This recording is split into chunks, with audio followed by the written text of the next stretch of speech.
everybody, it's Lon.TV, and we're checking out the ISIS Freeloader today. This is an external battery pack with a solar panel for your mobile phone. It'll charge an iPhone like probably about 2.5 or 3 times. It's got a 4,000 milliamp hour battery built in. It is very rugged, and in fact, I like its ruggedness more than I like its solar panel as far as usefulness is concerned.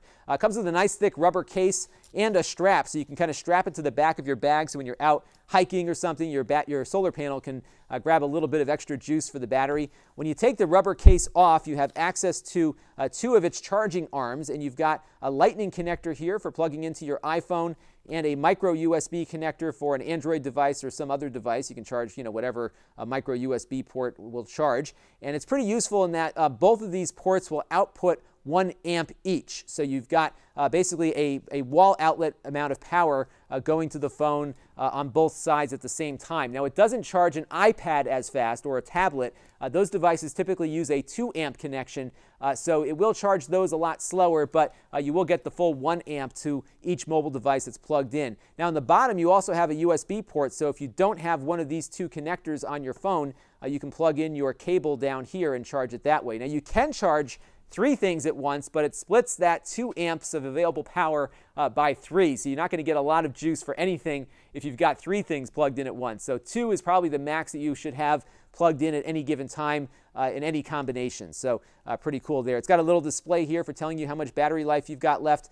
The power button to turn the battery on to begin charging is on the side here, and you've got a little kickstand as well. Now, this kickstand is really useful for angling the solar panels towards the sun. It doesn't really stand up on its own if you're not fully extended, so it's really only useful just kind of as a way to direct it towards the sun. And the solar panel on this is not, I mean, it works, and it works. I mean, it's not that it doesn't work, but solar panels in this size just don't generate a lot of power. This one will do about 220 milliamps in direct sunlight, and it's hard to measure exactly what it's generating at any given time. There's a lot of different variables that go into that. But what I did this morning was I had the battery completely depleted. I put this thing out on my porch, which has nice southern exposure, and left it outside from 8 a.m. until about 6:30 or so.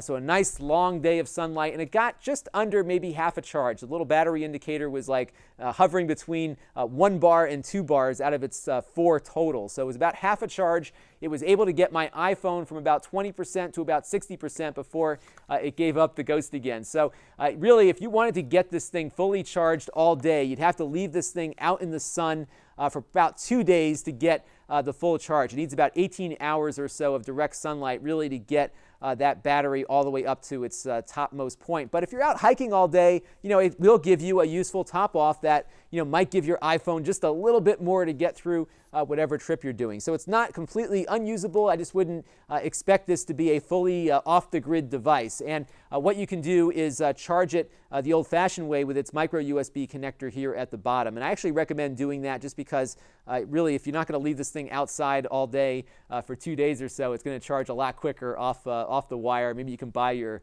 energy from a clean energy source or something. So that's the ISIS Freeloader. I like the ruggedness of it. The solar panel is a nice little touch, but I would not consider that your main decision point here. This is Lon.TV. Thanks for watching.